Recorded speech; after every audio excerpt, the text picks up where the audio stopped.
काही हरकत नाही। बघा आपण हळूहळू तर मुख्यमंत्री काल बाहेर देशातून आलेले आहेत, त्यांचं बोलणं सुरू आहे।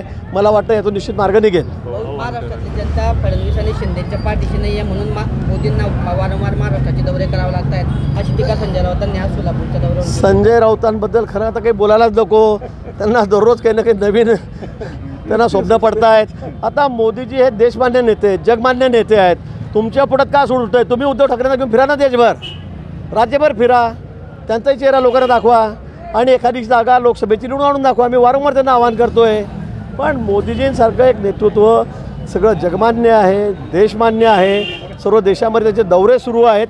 तुम्हाला का पोटसूळ पाहिजे?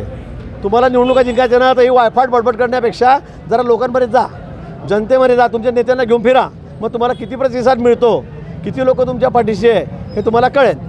अनेक भक्तांची त्यांचं काय नियोजन आहे भाऊ? अनेक भक्तांची इच्छा आहे अयोध्येला जायची। 22 तारखेला काही बंधनं आहेत, सगळे VIP दिले आहेत, बाहेरच्या अनेक देशातले प्रमुख लोक त्या ठिकाणी येत आहेत आणि त्यामुळे 22 तारखेला मी जाणार नाही, परंतु पुढच्या येणाऱ्या महिनाभरामध्ये आम्ही सगळ्या व्यवस्था या ठिकाणी करणार आहोत। महिन्या 2 महिन्या 3 महिन्यामध्ये भरपूर मोठ्या रेल्वे घेऊन जाणार आहोत। सगळ्यांची व्यवस्था मी या ठिकाणी केलेली आहे।